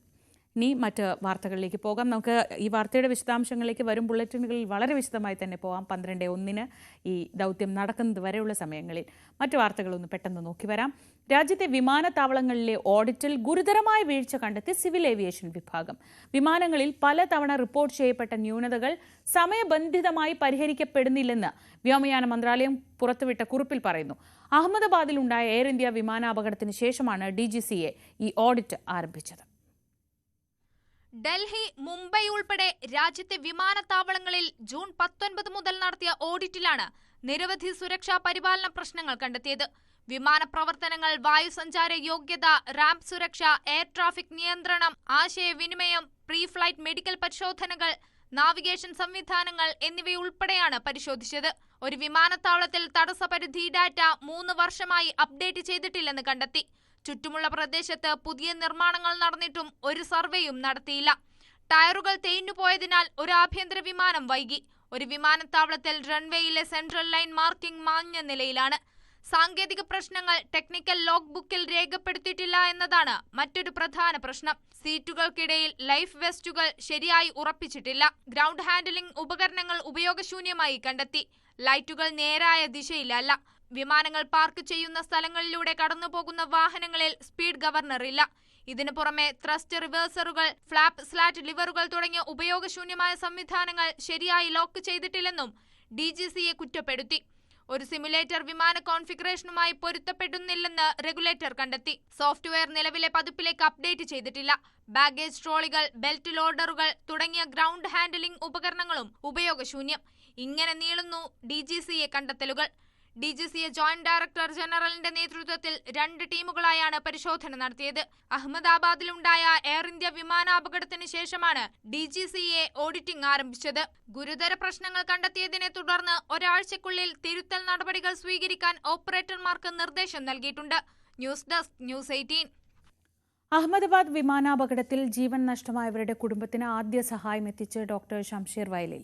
BJ മെഡിക്കൽ കോളേജ് വിദ്യാർത്ഥികൾക്കും ഡോക്ടർമാർക്കും പരിക്കേറ്റവർക്കുമുള്ള 6 കോടി രൂപയുടെ സഹായമാണ് കൈമാറിയത്. മെഡിക്കൽ കോളേജ് ക്യാമ്പസിൽ നടന്ന ചടങ്ങിൽ medical college dean doctor Meenakshi Parikh, ആശുപത്രി superintendent doctor Rakesh S. Joshi, junior doctors association ഭാരവാഹികൾ എന്നിവരുടെ സാന്നിധ്യത്തിലാണ് ദുരന്തത്തിനിരയായവരുടെ കുടുംബങ്ങൾക്ക് സഹായം നൽകിയത്. എയർ ഇന്ത്യ ദുരന്തം ആഘാതമേൽപ്പിച്ചവർക്ക് ലഭിക്കുന്ന ആദ്യ സാമ്പത്തിക സഹായമാണ് VPS സ്ഥാപകനും ചെയർമാനുമായ ഡോക്ടർ ഷംഷീർ എത്തിക്കുന്നത്. ഇന്ത്യ ചരിത്രത്തിലെ ഇരുണ്ട കാലഘട്ടമായി വിശേഷിപ്പിക്കപ്പെടുന്ന അടിയന്തരാവസ്ഥ പ്രഖ്യാപനത്തിന് ഇന്ന് 1/2 നൂറ്റാണ്ട് തികയുകയാണ്. 1975 ജൂൺ 25 അർദ്ധരാത്രിയിലായിരുന്നു കരിനിയമങ്ങൾ അടിച്ചേൽപ്പിച്ച് ജനജീവിതം ദുസ്സഹമാക്കിക്കൊണ്ട് അന്നത്തെ പ്രധാനമന്ത്രി ഇന്ദിരാഗാന്ധി അടിയന്തരാവസ്ഥ പ്രഖ്യാപിക്കുന്നത്. 21 മാസങ്ങൾ നീണ്ടുനിന്ന ആ അടിയന്തരാവസ്ഥ ഇന്ത്യ ചരിത്രത്തിലെ ഒരിക്കലും ഉണങ്ങാത്ത മുറിവായി തന്നെ നിലനിൽക്കും. ജനാധിപത്യ വിശ്വാസികൾക്ക് പഠിക്കാനുള്ള ഒരു പാഠം കൂടിയാണ് അത്.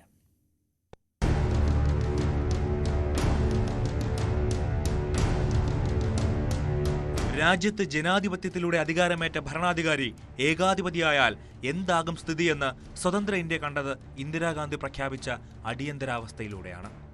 1971 3-2 ഭൂരിപക്ഷത്തിലൂടെ അധികാരത്തിലെത്തിയ ഇന്ദിരാഗാന്ധി സർക്കാർ ഭരണത്തിനെതിരായി ഉയർന്ന ആരോപണങ്ങളെയും വിമർശനങ്ങളെയും നേരിടാനാണ് അക്കാലത്ത് ജനാധിപത്യത്തെ മണ്ണിട്ട് മൂടിയത്. 73 ഇന്ദിരാഗാന്ധി ജുഡീഷ്യറിയിൽ കൈവച്ചപ്പോഴാണ് രാജ്യം ഏകാധിപത്യത്തിലേക്ക് കടക്കുകയാണെന്ന് ജനാധിപത്യ വിശ്വാസികൾ തിരിച്ചറിയുന്നത്.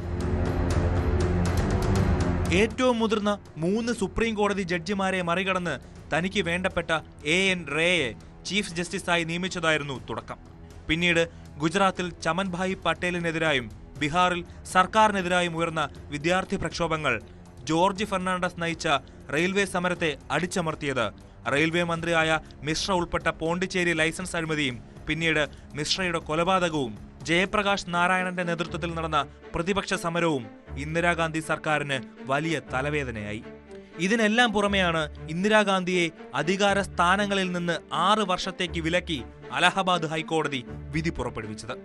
1971 തിരഞ്ഞെടുപ്പ് കാലത്ത് റായ്ബറേലിയിൽ ജയിക്കാൻ സർക്കാർ സംവിധാനങ്ങളെ ദുരുപയോഗം ചെയ്തെന്ന കേസിലായിരുന്നു വിധി.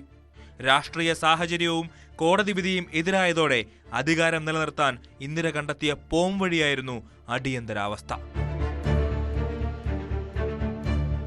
ഒരു ക്യാബിനറ്റ് മീറ്റിംഗ് പോലും വിളിച്ചു ചേർക്കാതെയാണ് രഹസ്യമായി അർദ്ധരാത്രി അവർ അന്നത്തെ രാഷ്ട്രപതി ഫക്രുദ്ദീൻ അലി അഹമ്മദിനെ കൊണ്ട് അടിയന്തരാവസ്ഥ പ്രഖ്യാപിക്കുന്നത്. അടുത്ത 21 മാസം ഇന്ദിരാഗാന്ധിയോടും സഞ്ജയ് ഗാന്ധിയോടും അടുപ്പമുള്ള നേതാക്കളും ഭരണാധികാരികളും രാജ്യത്തെ ഞെരിച്ചമർത്തി. പ്രതിപക്ഷ നേതാക്കളോ പൊതുബുദ്ധിജീവികളോ പൗരാവകാശ പ്രവർത്തകരോ മാത്രമല്ല ജയിലിലാക്കപ്പെടുകയും മർദ്ദിക്കപ്പെടുകയും കൊല്ലപ്പെടുകയും ചെയ്തത്. മറിച്ച് ഉത്തരേന്ത്യൻ സംസ്ഥാനങ്ങളിലെ ആയിരക്കണക്കിന് പാവപ്പെട്ടവർ ഭരണകൂട അധികാരത്തിന്റെ ഇരകളായി മാറി. ഇക്കാലത്ത് കേരളത്തിലും പോലീസ് പീഡനത്തെ തുടർന്ന് നിരവധി പേർ കൊല്ലപ്പെട്ടു. കോഴിക്കോട് റീജിയണൽ എഞ്ചിനീയറിംഗ് കോളേജിൽ വിദ്യാർത്ഥിയായിരുന്ന പി രാജൻ വാര്യരെ നക്സൽ എന്നാരോപിച്ച് പോലീസ് പിടിച്ചുകൊണ്ടുപോയതും അവിടെ വെച്ച് ആ യുവാവ് കൊല്ലപ്പെട്ടതും അക്കാലത്ത് ആഭ്യന്തരമന്ത്രിയായിരുന്ന കെ കരുണാകരൻ രാജിവെക്കേണ്ടി വന്നതും ചരിത്രമാണ്. ഇന്നത്തെ മുഖ്യമന്ത്രി പിണറായി വിജയനടക്കം രാഷ്ട്രീയ നേതാക്കളും അന്ന് പോലീസിന്റെ അതിക്രൂര മർദ്ദനത്തിനിരയായിരുന്നു. തിരഞ്ഞെടുപ്പ് അയോഗ്യതയെ മറികടക്കാൻ 1951 ജനപ്രാതിനിധ്യ നിയമത്തിനെ പൊളിച്ചെഴുതിയത്, ലോക്സഭാ തിരഞ്ഞെടുപ്പ് നീട്ടിവെച്ചുകൊണ്ട് പ്രമേയം പാസാക്കിയത്, തമിഴ്നാട്ടിലെ കരുണാനിധി സർക്കാരിനെ പിരിച്ചുവിട്ടത്, ഗുജറാത്തിലെ ബാബുഭായ് പട്ടേലിന്റെ സർക്കാരിനെ മറിച്ചിട്ടത്, വാർത്താ പ്രക്ഷേപണ മന്ത്രിയെ ചൊടിപ്പിച്ചെന്ന കാരണത്തിൽ കിഷോർ കുമാറിന്റെ പാട്ടുകളെ ആകാശവാണിയിൽ നിരോധിച്ചത്, അങ്ങനെ ജനാധിപത്യ വിരുദ്ധ നടപടികളുടെ ഒരു നീണ്ട നിര തന്നെ ഇക്കാലത്തിന്റെ ബാക്കി പത്രമാണ്. രാജ്യത്ത് പ്രഖ്യാപിത അടിയന്തരാവസ്ഥ അഴിഞ്ഞാടിയിട്ട് 50 വർഷങ്ങൾ പിന്നിടുമ്പോൾ ഇന്ത്യയിലെ പുതുതലമുറയ്ക്ക് ഫാസിസം എന്താണെന്ന് പഠിക്കാൻ ഹിറ്റ്ലറിനെയും മുസോളിനിയെയും തേടേണ്ട കാര്യമില്ല. 75 ഇന്ത്യ ചരിത്രത്തിലൂടെയൊന്ന് കടന്നുപോയാൽ മതി. Abhilash Radhakrishnan, news desk, news 18. പുതുക്കിയ ട്രെയിൻ ടിക്കറ്റ് നിരക്ക് ജൂലൈ 1 മുതൽ നിലവിൽ വരും. AC ഇതര മെയിൽ എക്സ്പ്രസ് ട്രെയിനുകളുടെ യാത്രാ നിരക്ക് കിലോമീറ്ററിന് 1 പൈസയാണ് വർദ്ധിപ്പിക്കുക. AC ക്ലാസുകളുടെ നിരക്ക് വർധന കിലോമീറ്ററിന് 2 പൈസയായിരിക്കും. 500 കിലോമീറ്റർ വരെയുള്ള യാത്രയ്ക്ക് സബർബൻ ടിക്കറ്റുകൾക്കും സെക്കൻഡ് ക്ലാസ് യാത്രയ്ക്കും നിരക്ക് വർധന ഉണ്ടാവില്ല. 500 കിലോമീറ്ററിൽ കൂടുതലുള്ള ദൂരത്തിന് കിലോമീറ്ററിന് 1/2 പൈസ വർദ്ധിക്കും. പ്രതിമാസ സീസൺ ടിക്കറ്റ് നിരക്കിൽ വർധന ഉണ്ടാവില്ല. മറ്റു വാർത്തകളിലേക്ക് വരാം ഇടവേളയ്ക്ക് ശേഷം.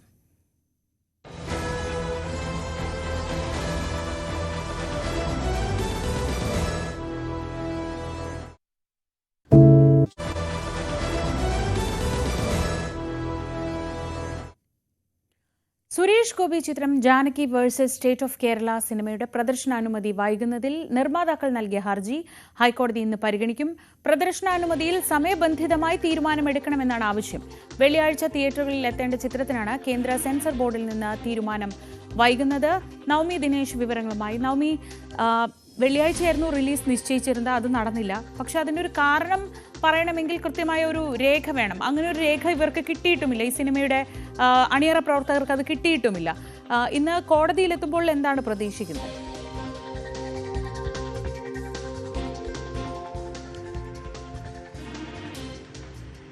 വളരെ വ്യക്തമായി തന്നെ ഇന്നലെ സിനിമയുടെ അണിയറ പ്രവർത്തകർ മാധ്യമങ്ങളെ കണ്ട് കാര്യങ്ങൾ വിശദീകരിച്ചിരുന്നു. ഇന്ന് രാവിലെ തന്നെ ഹർജി പരിഗണിക്കുമെന്നാണ് നമുക്ക് മനസ്സിലാകുന്നത്. 10 മണിയോടുകൂടി തന്നെ ഹൈക്കോടതി ആരംഭിക്കുമ്പോൾ ആദ്യത്തെ കേസായിട്ട് തന്നെ ഇതിനെ പരിഗണിക്കുമെന്നാണ് അറിയുന്നത്. ഇതിൽ നിർമ്മാതാക്കൾ അടക്കം നൽകുന്ന പ്രധാനപ്പെട്ട കാര്യം, ഈ സമർപ്പിച്ച ഹർജിയിൽ പ്രധാനമായും പറയുന്നത്, എന്തുകൊണ്ടാണ് ഈ സിനിമ പ്രദർശിപ്പിക്കേണ്ട എന്നൊരു നിലയിൽ അല്ലെങ്കിൽ അങ്ങനെ ഒരു നിലപാട് സെൻസർ ബോർഡ് എടുത്തതിൽ കൃത്യമായിട്ടുള്ള രേഖാമൂലമായിട്ടുള്ള വിശദീകരണം നൽകണം. അതോടൊപ്പം തന്നെ ഇത് എപ്പോൾ ഈ സിനിമ പ്രദർശിപ്പിക്കാൻ കഴിയും എന്നതിലും ഒരു കൃത്യത വരണം എന്നീ കാര്യങ്ങൾ ആവശ്യപ്പെട്ടുകൊണ്ടാണ് ഈ ഹർജി സമർപ്പിച്ചിരിക്കുന്നത്. വെള്ളിയാഴ്ചയാണ് ഈ സിനിമയുടെ റിലീസിംഗ് തീയതി തീരുമാനിച്ചിരുന്നത്. പക്ഷേ വ്യാഴാഴ്ച ഈ ഒരു പ്രിവ്യൂ കമ്മിറ്റി ചേർന്ന് ഈ സിനിമ കണ്ട് ഇനിയിപ്പോൾ സെൻസർ അനുവദിച്ചാൽ കൂടിയും ഈ സിനിമ വെള്ളിയാഴ്ച പ്രദർശിപ്പിക്കാൻ കഴിയില്ല. അത് സിനിമയെ സംബന്ധിച്ച് വലിയ സാമ്പത്തിക പ്രശ്നം തന്നെ അപ്പോൾ തന്നെ ഉണ്ടാകും. കാരണം ഇതിനോടകം തന്നെ സിനിമയുടെ പ്രൊമോഷൻ വർക്കുകളെല്ലാം തന്നെ ആരംഭിച്ചു കഴിഞ്ഞു, പോസ്റ്ററുകൾ അടക്കം ഇറക്കി കഴിഞ്ഞു. അതിൽ വലിയൊരു സാമ്പത്തിക ബാധ്യതയുണ്ട് എന്ന് തന്നെയാണ് ഇപ്പോഴും അണിയറ പ്രവർത്തകർ വ്യക്തമാക്കുന്നത്. ഇതിനൊരു കൃത്യത തേടുന്നതിന് വേണ്ടിയിട്ടാണ് നിയമ നടപടിയുമായി പോകാൻ ഈ അണിയറ പ്രവർത്തകർ തീരുമാനിച്ചത്. ഇനി തങ്ങൾക്കുള്ള വിശ്വാസം അത് ഹൈക്കോടതിയിൽ മാത്രമാണ്. കോടതിയിൽ നിന്നും അനുകൂലമായിട്ടുള്ള ഒരു നിലപാട് തന്നെ ഉണ്ടാകുമെന്ന വിശ്വാസത്തിൽ തന്നെയാണ് അണിയറ പ്രവർത്തകർ ഇപ്പോഴും കാത്തിരിക്കുന്നത്. എന്തായാലും മണിക്കൂറുകൾക്കുള്ളിൽ തന്നെ ഇതിലൊരു കോടതിയുടെ ഭാഗത്തു നിന്നൊരു ഇടപെടൽ ഉണ്ടാകുമെന്നാണ് പ്രതീക്ഷിക്കുന്നത്. ഒപ്പം തന്നെ ഇവർ പറയുന്ന കാര്യം എന്ത് കാരണം വന്നാലും ഇപ്പോൾ 3 ഭാഷകൾ, മലയാളത്തിലടക്കം 3 ഭാഷകളിലാണ് ഈ സിനിമ റിലീസിന് ഒരുങ്ങുന്നത്. അതിൽ 96 ഇടങ്ങളിലാണ് ജാനകി എന്ന പേര് പരാമർശിക്കുന്നത്. ഇതെല്ലാം വെട്ടിമാറ്റിക്കൊണ്ട് വീണ്ടും ആ ചിത്രം ഇറങ്ങുക എന്ന് പറയുന്നത് ആ സിനിമയുടെ കാമ്പിനെ തന്നെ നശിപ്പിക്കുന്നതിന് തുല്യമാകും, അല്ലെങ്കിൽ ഒരു സിനിമയുടെ ആവിഷ്കാര സ്വാതന്ത്ര്യത്തിന് മേലുള്ളൊരു കടന്നുകയറ്റമാകും. ഇത് അനുവദിക്കില്ല. എന്ത് തന്നെ വന്നാലും ഈ സിനിമയിൽ നിന്നും ജാനകി എന്ന പേര് മാറ്റില്ല എന്ന ഉറച്ച നിലപാടിൽ തന്നെയാണ് സംവിധായകനും ഇതിന്റെ നിർമ്മാതാക്കളും അടക്കം എത്തി നിൽക്കുന്നത്. സുരേഷ് ഗോപിക്ക് ഈ വിഷയത്തിൽ ഇടപെടുന്നതിൽ ഒരു പരിധിയുണ്ട്. അദ്ദേഹം കേന്ദ്രമന്ത്രി ആണെങ്കിൽ കൂടിയും സിനിമയിലെ കേന്ദ്ര കഥാപാത്രമാണ്. അദ്ദേഹത്തിന് പറ്റുന്ന രീതിയിലെല്ലാം കേന്ദ്രവുമായി ഇതുമായി ബന്ധപ്പെട്ട് സംസാരം നടത്തിയിട്ടുണ്ട്. പക്ഷെ അതിലൊന്നും അനുകൂലമായിട്ടുള്ള നിലപാട് സ്വീകരിച്ചില്ല. എന്തായാലും സുരേഷ് ഗോപിയുടെ ഒരു നിർദ്ദേശപ്രകാരം കൂടി തന്നെയാണ് ഹൈക്കോടതി ഇവർ സമീപിക്കാൻ ഒരുങ്ങിയതെന്ന് നമുക്ക് നിസ്സംശയം പറയാൻ കഴിയും. എന്താണ് ഇവർക്ക് പ്രശ്നം? ഈ ഹൈന്ദവ വിശ്വാസപ്രകാരം സീതാദേവിയാണ്, സീതാദേവിയുടെ മറ്റൊരു പേരാണ് ജാനകി.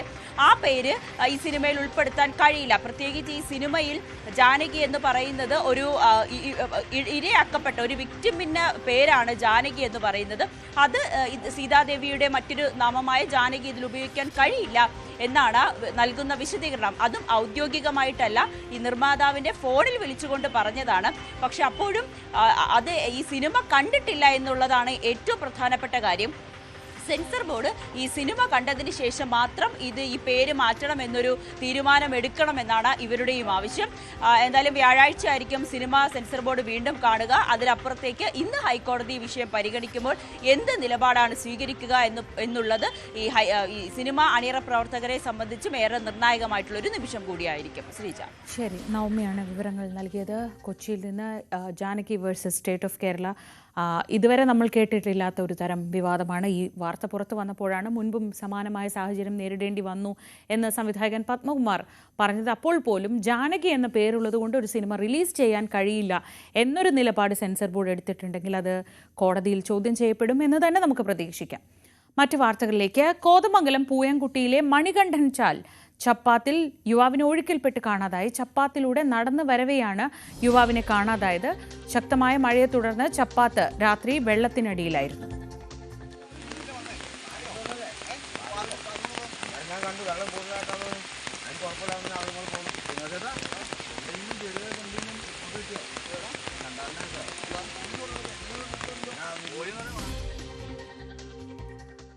ഇടക്കൊച്ചി ആഷിഖ് കൊലക്കേസിൽ കൂടുതൽ വിവരങ്ങൾ പുറത്ത്. തുടയിലേറ്റ വെട്ടാണ് മരണകാരണം.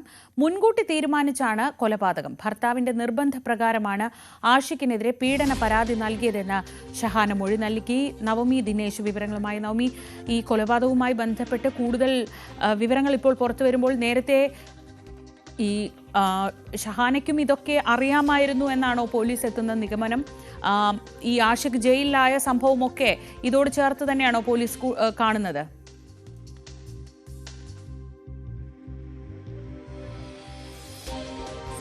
മരിച്ച ആഷിഖിന്റെ പെൺസുഹൃത്ത് ഷഹാനയുടെ ഭർത്താവ് ഷിഹാബാണ് ആഷിഖിനെ കൊലപ്പെടുത്തിയതെന്നാണ് പോലീസ് പറയുന്നത്. കൊലപാതകത്തിന് കാരണം ആഷിഖും തന്റെ ഭാര്യ ഷഹാനയുമായിട്ടുള്ള ബന്ധം, അടുപ്പം, അത് ഷിഹാബിന് ഇഷ്ടമായിരുന്നില്ല. അതുമായി ബന്ധപ്പെട്ട് ചില തർക്കങ്ങൾ ഇവർക്ക് ഇടയിൽ നിലനിൽക്കുന്നുണ്ടായിരുന്നു. ഇതിന്റെ ഒരു പ്രകോപനമാണ് ഈ കൊലപാതകത്തിലേക്ക് കലാശിച്ചതെന്നാണ് ഇന്നലെ മൊഴി നൽകിയത്, ഷിഹാബ് മൊഴി നൽകിയത്. മറ്റൊരു കാര്യം, ഈ ഷഹാനയെ പീഡിപ്പിച്ചു എന്ന ഒരു പരാതി നേരത്തെ ആഷിഖിനെതിരെ നിലനിന്നിരുന്നു. ഇതിന്റെ ഈ കേസിന്റെ നടപടിയെ 2 മാസത്തോളം 21 ദിവസം ആഷിഖ് ജയിലിൽ കിടക്കുന്ന റിമാൻഡിൽ കഴിയുന്ന സാഹചര്യമൊക്കെ ഉണ്ടായി. റിമാൻഡിൽ നിന്നും പുറത്തിറങ്ങിയ ആഷിഖ് ഈ ഷിഹാബിനെയും ഒപ്പം ഷഹാനെയും ഭീഷണിപ്പെടുത്തി. ഷഹാനയുടെ നഗ്ന ചിത്രങ്ങൾ തന്റെ കൈവശമുണ്ട്, ഇത് പ്രദർശിപ്പിക്കും അല്ലെങ്കിൽ ഇത് മറ്റുള്ളവരെ കാണിക്കുമെന്ന് ഭീഷണിപ്പെടുത്തിയിരുന്നു. ഈ ഭീഷണിയുടെ ഫലമായാണ് ഷഹാനയും ഷിഹാബും ചേർന്ന് വളരെ ആസൂത്രിതമായി ആഷിഖിനെ വിളിച്ചു വരുത്തുകയും അവിടെ വെച്ച് കൊലപ്പെടുത്തുകയും ചെയ്തതെന്നാണ് മനസ്സിലാകുന്നത്. ആഷിഖിന്റെ തുടകളിലേറ്റ വെട്ട് ആഴത്തിലുള്ള മുറിവാണ് മരണകാരണം. ഇത് രക്തം വാർന്നാണ് ആഷിഖ് മരിച്ചതെന്ന് ഇന്നലെ പോസ്റ്റ്മോർട്ടത്തിൽ വ്യക്തമാകുകയും ചെയ്തു. തലയ്ക്കും കഴുത്തിനുമൊക്കെ ഗുരുതരമായി പരിക്കേൽക്കുന്ന സാഹചര്യമുണ്ടായി. എന്തായാലും 2 പേരെയാണ് ഇപ്പോൾ പോലീസ് അറസ്റ്റ് ചെയ്തിരിക്കുന്നത്. ഇതിൽ മറ്റാർക്കും പങ്കില്ല എന്നാണ് വ്യക്തമാകുന്നത്. പക്ഷേ ഇന്നലെ ആഷിഖിന്റെ പിതാവ് അക്ബർ ന്യൂസ് 18നോട് പറഞ്ഞത് അവരുടെ മകനും, അതായത് ഷഹാനയുടെയും ഷിഹാബിന്റെയും മകനും ഇതിൽ പങ്കുണ്ടെന്നാണ് അവർ പറയുന്നത്. ആ മകനും തങ്ങളെ കുടുംബത്തെ ഉൾപ്പെടെ ഭീഷണിപ്പെടുത്തിയിരുന്നു, കൊലപ്പെടുത്തുമെന്ന് ഭീഷണിപ്പെടുത്തിയിരുന്നു എന്ന് കൂടി അക്ബർ വ്യക്തമാക്കുന്നുണ്ട്. ഷഹാന പോലീസിൽ നൽകിയ മൊഴി പ്രകാരം ആഷിഖാണ് തനിക്കൊരു അപകടം പറ്റിയെന്ന് ഷഹാന വിളിച്ചു വരുത്തുകയും അവിടെ വെച്ചാണ് ആഷിഖിനെ മരിച്ച നിലയിൽ കണ്ടെത്തുകയും ചെയ്തത്. ഉടനെ തന്നെ താൻ ബഹളം വെച്ച് നാട്ടുകാരെ വിളിച്ചു വരുത്തി, നാട്ടുകാരും കൂടി ചേർന്നാണ് ആശുപത്രിയിലേക്ക് പ്രവേശിപ്പിച്ചതെന്നായിരുന്നു ഷഹാന തുടക്കത്തിൽ നൽകിയ മൊഴി. പക്ഷെ അത് പൂർണ്ണമായും പോലീസ് തള്ളുന്ന സാഹചര്യമാണ്. എന്തായാലും ഷിഹാബും ഷഹാനയും ചേർന്ന് തന്നെയാണ് ആഷിഖിനെ കൊലപ്പെടുത്തിയത്. അത് ഒരു വ്യക്തി വൈരാഗ്യം തന്നെയാണെന്നാണ് പോലീസും പറയുന്നത്. എന്തായാലും ഇരുവരും അറസ്റ്റിലാണ്. ഇനി തെളിവെടുപ്പ് അടക്കമുള്ള കാര്യങ്ങൾക്ക് വേണ്ടി ഇരുവരെയും കസ്റ്റഡിയിൽ ആവശ്യപ്പെടുവാനാണ് പോലീസിന്റെ തീരുമാനം. ശരി, നവമി ദിനേശാണ് വിവരങ്ങൾ നൽകിയത് കൊച്ചിയിൽ നിന്ന്. ജി സുധാകരനെതിരായ പോസ്റ്റൽ വോട്ട് തിരിമറി കേസ് അന്വേഷണം വഴിമുട്ടി. കേസിൽ നിർണായക തെളിവായ പോസ്റ്റൽ ബാലറ്റ് കണ്ടെത്താനായില്ല. ഇതോടെ കേസ് എഴുതിത്തള്ളാൻ അനുമതി തേടിയിരിക്കുകയാണ് അന്വേഷണ സംഘം. ജില്ലാ പോലീസ് മേധാവിയെയാണ് അന്വേഷണ സംഘം സമീപിച്ചത്. ശരണ്യ സ്നേഹജൻ വിവരങ്ങളുമായി. ശരണ്യ, പഴയ സംഭവത്തെക്കുറിച്ചുള്ള ഒരു പരാമർശമായിരുന്നു, അത് വലിയ വിവാദവുമായി. പക്ഷേ ഈ കേസിലേക്ക് പോകുമ്പോൾ ഇങ്ങനെ ഒന്ന് നേരത്തെ തന്നെ പ്രതീക്ഷിച്ചതല്ലേ? ഇപ്പോൾ ഏത് ഘട്ടത്തിലാണ് ഈ അന്വേഷണമുള്ളത്? തീർച്ചയായിട്ടും ശ്രീജ, ഇതിന്റെ തുടക്കഘട്ടത്തിൽ തന്നെ ഈ കേസ് നിലനിൽക്കില്ല എന്നുള്ള നിയമോപദേശം അടക്കം പോലീസിന് ലഭിച്ചിരുന്നു. അതായത് ഈ പ്രസംഗത്തിന്റെ അടിസ്ഥാനത്തിൽ മാത്രം കേസുമായി മുന്നോട്ട് പോകാൻ കഴിയില്ല എന്നുള്ള നിയമോപദേശമാണ് ലഭിച്ചിരുന്നത്. അതേസമയം ഈ നിയമോപദേശത്തിന്റെ ആ ഭാഗം ആധികാരികമായി പോലീസ് തേടിയിരുന്നില്ല. മറിച്ച് അവർ തേടിയത് ഈ കാലതാമസം, അതായത് 1989 നടന്നൊരു തെരഞ്ഞെടുപ്പിനെ സംബന്ധിച്ചായിരുന്നു പോസ്റ്റൽ വോട്ടുകൾ തിരിമറി ഉണ്ടായി എന്ന വ്യാഖ്യാനിക്കുന്ന രീതിയിലുള്ള ജി സുധാകരന്റെ പ്രതികരണം ഉണ്ടായത്. അതുകൊണ്ട് തന്നെ ആ ഒരു കാലപ്പഴക്കം ഈ കേസിനെ ബാധിക്കുമോ എന്നുള്ള ഒരു ചോദ്യം മാത്രമാണ് ഉന്നയിച്ചിരുന്നത്. പിന്നീട് നമുക്കറിയാൻ കഴിഞ്ഞത് തിരുവനന്തപുരം നടക്കം നിരവധി സമ്മർദ്ദങ്ങൾ ഈ കേസ് എടുക്കുന്നതിന് മേൽ ജില്ലാ പോലീസിന്റെ മുന്നിൽ ഉണ്ടായിരുന്നു എന്നുള്ളതാണ്. ഇപ്പോൾ ഈ കേസ് റഫർ ചെയ്യുന്നതിന് വേണ്ടിയുള്ള ഒരു അനുമതി തേടിക്കൊണ്ടാണ് ഇപ്പോൾ സൗത്ത് SHO ആയ ശ്രീജിത്ത് ജില്ലാ പോലീസ് മേധാവിയെ സമീപിച്ചിരിക്കുന്നത്. അദ്ദേഹമാണ് അന്വേഷണ ഉദ്യോഗസ്ഥൻ. ഈ കേസിൽ നിർണായക തെളിവ്, അതായത് ഒരു ഫോർജറി കേസാണ്. അതുകൊണ്ട് തന്നെ ഇതിൽ ഏറ്റവും പ്രധാനപ്പെട്ടത് ഈ പോസ്റ്റൽ വോട്ടുകൾ തിരിമറി നടന്നിട്ടുണ്ടോ, അതിൽ തിരിമറി നടന്നിട്ടുണ്ട് എന്നുള്ളൊരു ആക്ഷേപമാണല്ലോ നിലനിൽക്കുന്നത്. അതുകൊണ്ട് തന്നെ അത് പരിശോധിക്കാതെ ഈ കേസ് മുന്നോട്ട് പോകാനേ കഴിയില്ല എന്നുള്ള ഒരു നിലപാടിലേക്ക് അന്വേഷണ സംഘം എത്തിയിട്ടുണ്ട്. ജില്ലാ വരണാധികാരി കൂടിയായ കളക്ടർക്ക് ഈ പോസ്റ്റൽ വോട്ടുകൾ വിട്ടുകിട്ടണമെന്ന് ആവശ്യപ്പെട്ടുകൊണ്ട് പോലീസ് കത്ത് നൽകിയിരുന്നു. എന്നാൽ ഈ പോസ്റ്റൽ വോട്ടുകൾ നശിപ്പിച്ചു കളഞ്ഞു എന്നുള്ള മറുപടിയാണ് ഇപ്പോൾ ജില്ലാ കളക്ടറുടെ ഭാഗത്തു നിന്ന് പോലീസിന് ലഭിച്ചിട്ടുള്ളത്. അതുകൊണ്ട് തന്നെ ഈ കേസിന് ആസ്പദമായ പരിശോധിക്കേണ്ട വസ്തു തന്നെ ഇല്ലാത്ത സാഹചര്യത്തിൽ ഈ കേസ് ഒരു കാരണവശാലും നിലനിൽക്കില്ല എന്നുള്ള ഒരു നിഗമനത്തിലേക്ക് അന്വേഷണ സംഘം എത്തുന്നു എന്നുള്ളതാണ്. ഈ ഇതിനകത്ത് കൂടുതൽ ആരുടെയെങ്കിലും മൊഴി രേഖപ്പെടുത്തണമോ അത്തരം കാര്യങ്ങളിൽ കൂടി ഉള്ള ഒരു അനുമതി തേടിക്കൊണ്ടാണ് ഇപ്പോൾ ജില്ലാ പോലീസ് മേധാവിക്ക് SP മോഹനചന്ദ്രന് ഇത്തരത്തിലൊരു റിപ്പോർട്ട്, അതായത് അനുവാദം നേടിക്കൊണ്ടുള്ള ഒരു റിപ്പോർട്ട് ഇവർ നൽകിയിട്ടുള്ളത്.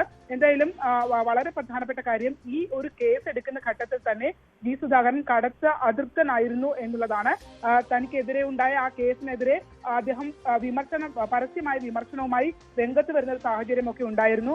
എന്തായാലും കേസെടുത്ത് 1 മാസത്തോളം പിന്നിടുമ്പോഴാണ് അന്വേഷണം വഴിമുട്ടിയ ഒരു സാഹചര്യത്തിലേക്ക് അന്വേഷണ സംഘം എത്തിയിട്ടുള്ളത്. ഈ കേസ് റഫർ ചെയ്യണമെന്ന് കോടതിയിൽ റിപ്പോർട്ട് നൽകുന്നതിന്, അതായത് എഴുതിത്തള്ളാൻ കോടതിയിൽ റിപ്പോർട്ട് നൽകുന്നതിനുള്ള അനുമതി തേടിക്കൊണ്ടാണ് ഇപ്പോൾ SP മോഹനചന്ദ്രന് ആലപ്പുഴ സൗത്ത് SHO അനുമതി തേടിക്കൊണ്ടുള്ള റിപ്പോർട്ട് നൽകിയിട്ടുള്ളത്. ശ്രീജ. ശരി, ശരണ്യ സ്നേഹജൻ ആലപ്പുഴയിൽ നിന്നാണ് വിവരങ്ങൾ നൽകിയത്. സുധാകരനെതിരായ പോസ്റ്റൽ ബാലറ്റ് സുധാകരന്റെ പരാമർശവും തുടർന്നുണ്ടായ കേസും ഇപ്പോൾ വഴിമുട്ടിയ സാഹചര്യത്തിലാണ്. കൊല്ലം കുളമടയിൽ മത്സര ഓട്ടത്തിനിടെ വയോധികനെ ബൈക്ക് ഇടിച്ചു തെറിപ്പിച്ചു. റോഡ് മുറിച്ചു കടക്കുന്നതിനിടെയായിരുന്നു അപകടം. 16 വയസ്സുള്ള കുട്ടി ഓടിച്ച ബൈക്കാണ് അപകടമുണ്ടാക്കിയത്. എസ് വിനീഷ് വിവരങ്ങളുമായി. വിനീഷ്, എപ്പോഴായിരുന്നു ഈ സംഭവം? 16 വയസ്സുള്ളൊരു കുട്ടി ബൈക്ക് ഓടിക്കുന്നത് നിയമവിരുദ്ധമാണ്. ഈ മത്സര ഓട്ടം എവിടെ വെച്ചാണ് സംഭവിച്ചത്? കഴിഞ്ഞ ദിവസമായിരുന്നു ഇത്. കൊല്ലം പാരിപ്പള്ളിയിലുള്ള കുളമട എന്ന സ്ഥലമാണ്. കഴിഞ്ഞ ദിവസം വൈകുന്നേരത്തോടു കൂടിയായിരുന്നു അമിത വേഗതയിൽ വന്ന വാഹനം റോഡ് മുറിച്ചു കടന്ന ഒരു വയോധികനെ ഇടിച്ചു തെറിപ്പിച്ച സാഹചര്യമുണ്ടായി. കഴിഞ്ഞ ദിവസമായിരുന്നു. ഇതിന്റെ CCTV ദൃശ്യങ്ങളും ഇപ്പോൾ പുറത്തു വന്നിട്ടുണ്ട്. പക്ഷേ വാഹനം ഓടിച്ച 16 വയസ്സുകാരനാണ് വാഹനം ഓടിച്ചത്. നിയമവിരുദ്ധമാണ് നടന്നിരിക്കുന്നത്. അതുപോലെ തന്നെ ഈ പരിക്കേറ്റ ആളെ ഇപ്പോൾ ആശുപത്രിയിൽ പ്രവേശിപ്പിച്ചിരിക്കുകയാണ്. ഗുരുതരമായിട്ടുള്ള പരിക്കാണ് അയാൾക്ക് സംഭവിച്ചത്. പക്ഷേ വാഹനം ഓടിച്ച ആൾക്ക് നിസ്സാര പരിക്ക് മാത്രമേ ഉള്ളൂ. ഇത് കണ്ടുനിന്നവർ തന്നെ പോലീസിനോട് പറഞ്ഞത് മത്സരയോട്ടം എന്നാണ്. കാരണം ഇവരുടെ ഒപ്പം യാത്ര ചെയ്യുന്ന മറ്റു ബൈക്കിൽ യാത്ര ചെയ്യുന്ന 2 പേർ വാഹനം അമിത വേഗതയിൽ ഓടിച്ചു പോകുന്ന ദൃശ്യങ്ങൾ CCTV-യിൽ വ്യക്തമാണ്. തൊട്ട് പിന്നാലെ വന്ന വാഹനമാണ് ഇടിച്ചത്. 16-കാരനാണ് വാഹനം ഓടിച്ചത്. എന്തായാലും നിയമവിരുദ്ധം തന്നെയാണ് സംഭവിച്ചിരിക്കുന്നത്. പോലീസ് കേസെടുത്തിട്ടുണ്ട്. നിയമ നടപടികളിലേക്ക് നീങ്ങുന്നുണ്ട്. ഈ പരിക്ക് പറ്റിയയാളെ ആശുപത്രിയിൽ പ്രവേശിപ്പിച്ചതായിട്ടാണ് ഇപ്പോൾ അറിയാൻ കഴിയുന്നത്. ശരി, വിനീഷാണ് കൊട്ടാരക്കരയിൽ നിന്ന് വിവരങ്ങൾ നൽകിയത്. നടൻ കൃഷ്ണകുമാറിന്റെയും മകൾ ദിയ കൃഷ്ണയുടെയും മുൻകൂർ ജാമ്യാപേക്ഷ കോടതി ഇന്ന് പരിഗണിക്കും. തിരുവനന്തപുരം ജില്ലാ കോടതിയാണ് ജാമ്യാപേക്ഷയിൽ വിധി പറയുക. ദിയയുടെ സ്ഥാപനത്തിലെ സാമ്പത്തിക തട്ടിപ്പ് കേസിൽ ഉൾപ്പെട്ട 3 ജീവനക്കാരും ഇപ്പോഴും ഒളിവിൽ തുടരുകയാണ്. ഇവരുടെ മുൻകൂർ ജാമ്യാപേക്ഷയിൽ കോടതിയുടെ വിധി വന്ന ശേഷമാകും ക്രൈംബ്രാഞ്ചിന്റെ പ്രത്യേക അന്വേഷണ സംഘത്തിന്റെ തുടർ നീക്കങ്ങൾ. താമരശ്ശേരിയിൽ +2 വിദ്യാർത്ഥിയെ തൂങ്ങി മരിച്ച നിലയിൽ കണ്ടെത്തി. അണ്ടോണ സ്വദേശി മുഹമ്മദ് ഷംനാദാണ് മരിച്ചത്. വീടിന് സമീപം തൂങ്ങി മരിച്ച നിലയിൽ കണ്ടെത്തുകയായിരുന്നു. ബാലുശ്ശേരി ശിവപുരം ഹയർ സെക്കൻഡറി സ്കൂളിലെ +2 വിദ്യാർത്ഥിയാണ്. മൃതദേഹം കോഴിക്കോട് മെഡിക്കൽ കോളേജ് ആശുപത്രിയിൽ സൂക്ഷിച്ചിരിക്കുകയാണ്. കാസർകോട്ടെ പ്ലാന്റേഷൻ ഗോഡൌണുകളിൽ സൂക്ഷിച്ച എൻഡോസൾഫാൻ ഒരു വലിയ വെല്ലുവിളിയായി തുടരുകയായിരുന്നു. ആ എൻഡോസൾഫാൻ നിർവീര്യമാക്കാനുള്ള നടപടികൾ തുടങ്ങി. നിരോധനത്തിന് പിന്നാലെ ബാരലുകളിലായി സീൽ ചെയ്ത് സൂക്ഷിച്ച രാസ കീടനാശിനി മറ്റൊരിടത്തേക്ക് മാറ്റും. ദേശീയ ഹരിത ട്രൈബ്യൂണലിന്റെ ഉത്തരവ് പ്രകാരമാണ് നടപടി. 25 വർഷങ്ങൾക്ക് ശേഷമാണ് എൻഡോസൾഫാൻ നിർവീര്യമാക്കുന്ന സുപ്രധാന നടപടിയിലേക്ക് കടന്നിരിക്കുന്നത്. രാജപുരം, പെരിയ, പ്ലാന്റേഷൻ കോർപ്പറേഷൻ എസ്റ്റേറ്റുകളിലെ ഗോഡൌണുകളിൽ സൂക്ഷിച്ചിരിക്കുന്ന 1105 ലിറ്റർ എൻഡോസൾഫാനാണ് നിർവീര്യമാക്കുന്നത്. ആദ്യ നടപടിയായി പെരിയയിലെ ഗോഡൌണിൽ സൂക്ഷിച്ചിരിക്കുന്ന 700 ലിറ്റർ എൻഡോസൾഫാൻ പുതിയ ബാരലിലേക്ക് മാറ്റി. രാജപുരത്ത് സൂക്ഷിച്ചിരിക്കുന്ന 405 ലിറ്റർ ദ്രാവക ലായനിയും ചീമേനിയിൽ സൂക്ഷിച്ചിരിക്കുന്ന ഖരരൂപത്തിലുള്ള എൻഡോസൾഫാനും മറ്റൊരിടത്തേക്ക് മാറ്റി നിർവീര്യമാക്കും.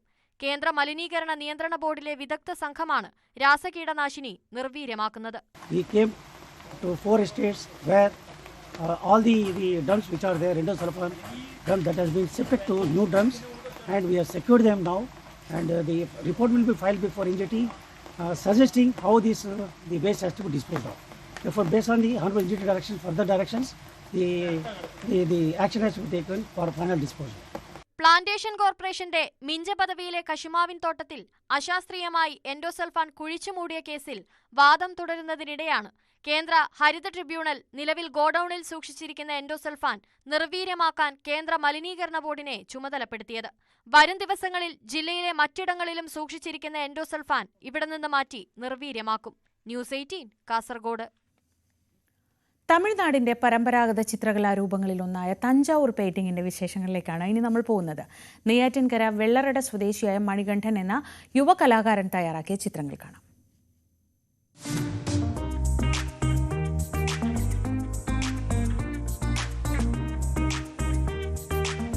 2 പതിറ്റാണ്ടായി തഞ്ചാവൂർ ചിത്രകലയിൽ മണികണ്ഠൻ സജീവമായിട്ട്. ഇതിനോടകം ആയിരക്കണക്കിന് ചിത്രങ്ങൾ തയ്യാറാക്കി. ശില്പകലകളിൽ പേരുകേട്ട തഞ്ചാവൂരിലെ തനത് ചിത്രകലാരൂപത്തോടുള്ള ഇഷ്ടമാണ് ഈ രംഗത്തേക്ക് മണികണ്ഠനെ ആകർഷിച്ചത്.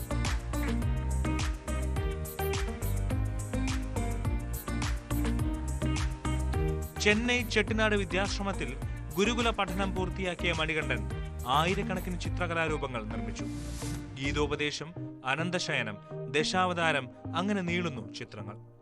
സ്വർണവും വെള്ളിയും ലേപനം ചെയ്തു നിർമ്മിച്ച ചിത്രങ്ങൾ കൗതുകമുണർത്തുന്നതാണ്.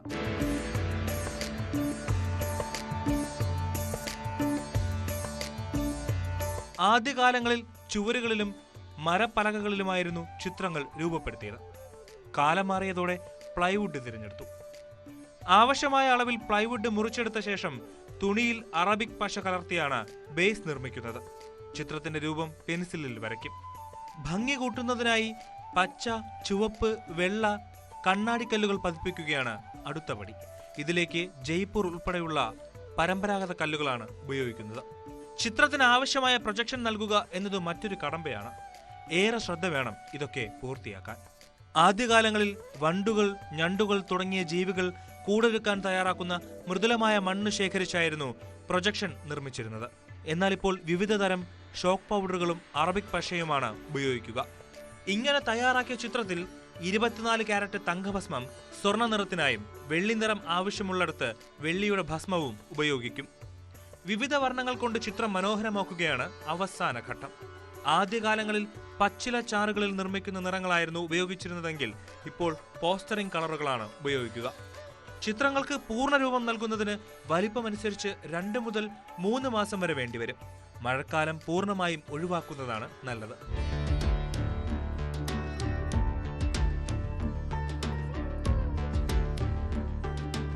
നിരവധി ശിഷ്യസമ്പത്തുകളുള്ള മണികണ്ഠൻ ഈ കലാരൂപം കേരളത്തിലെ ചിത്രകലാ പ്രേമികളിലേക്ക് എത്തിക്കാൻ ശ്രമിക്കുകയാണ്. പത്മനാഭപുരം ക്ഷേത്രത്തിൽ ഉൾപ്പെടെ രാജ്യത്തെ പലയിടങ്ങളിലും മണികണ്ഠൻ വരച്ച ചിത്രങ്ങൾ സ്ഥാപിച്ചിട്ടുണ്ട്. മലേഷ്യ, സിംഗപ്പൂർ, UK, ദുബായ് തുടങ്ങിയ രാജ്യങ്ങളിലേക്കും തഞ്ചാവൂർ പെയിന്റിങ്ങുകൾ അയക്കുന്നു. ഇപ്പോൾ ഞാനിത് ചെയ്തിരിക്കുന്നത് ഇത് പത്മനാഭസ്വാമി ക്ഷേത്രത്തിലെ ഒരു വർക്കാണ്. ഇത് ഒരു കമർഷ്യലാണ്. ഞങ്ങൾക്ക് മാക്സിമം ഇത് ട്രഡീഷണലാണ്. നമ്മൾ പാരമ്പര്യ കലകളെല്ലാം നോക്കുമ്പോഴെല്ലാം ട്രഡീഷണലായിരിക്കും. ഏതൊരു രൂപസാധ്യവും ഇല്ലാതെ അങ്ങനത്തെ ഒരു ഇതിലായിരിക്കും. അതുപോലെ തന്നെയാണ് തഞ്ചാവൂർ പെയിന്റിങ്ങിൻ്റെ ഇതും. അരുൺ മോഹൻ, ന്യൂസ് 18, തിരുവനന്തപുരം. ലീഡ്സ് ടെസ്റ്റിൽ ഇന്ത്യയെ 5 വിക്കറ്റിന് തോൽപ്പിച്ച് ഇംഗ്ലണ്ട്. 371 റൺസ് വിജയലക്ഷ്യത്തിലേക്ക് വിക്കറ്റ് നഷ്ടപ്പെടാതെ 21 റൺസ് എന്ന നിലയിൽ ബാറ്റിംഗ് തുടങ്ങിയ ഇംഗ്ലണ്ടിന്റെ ബാറ്റർമാർ ഇന്ത്യയെ അനായാസം നേരിട്ടു. ഓപ്പണിംഗ് വിക്കറ്റിൽ ബെൻ ഡക്കർ, സാക് ക്രോളിയും ചേർന്ന് 188 റൺസിന്റെ കൂട്ടുകെട്ടുണ്ടാക്കി. ഡക്കറ്റ് 149 റൺസ് എടുത്തു. ക്രോളി 65 റൺസ് എടുത്ത് പുറത്തായി. 53 റൺസ് എടുത്ത് വിജയം വരെ ക്രീസിൽ തുടർന്നു. ജോ റൂട്ട് ഇന്ത്യയ്ക്ക് വേണ്ടി പ്രസിദ്ധ് കൃഷ്ണയും ഷാർദുൽ താക്കൂറും 2 വിക്കറ്റ് വീതം വീഴ്ത്തി. 5 മത്സരങ്ങളാണ് പരമ്പരയിൽ. 2ാം ടെസ്റ്റ് ജൂലൈ 2-ന് ബർമിംഗ്ഹാമിൽ ആരംഭിക്കും.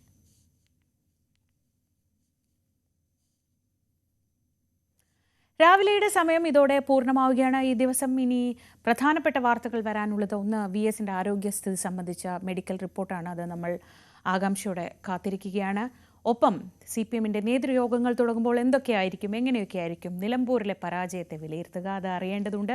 ശുഭാംശു ശുക്ലയുടെ ചരിത്ര ദൗത്യത്തിലേക്ക് നമ്മൾ പ്രതീക്ഷയോടെ കാത്തിരിക്കുന്നു. ഇതെല്ലാം ന്യൂസ് 10 വിശദമായി തന്നെ പരിശോധിക്കാം. രാവിലെയിൽ വീണ്ടും നാളെ കാണാം.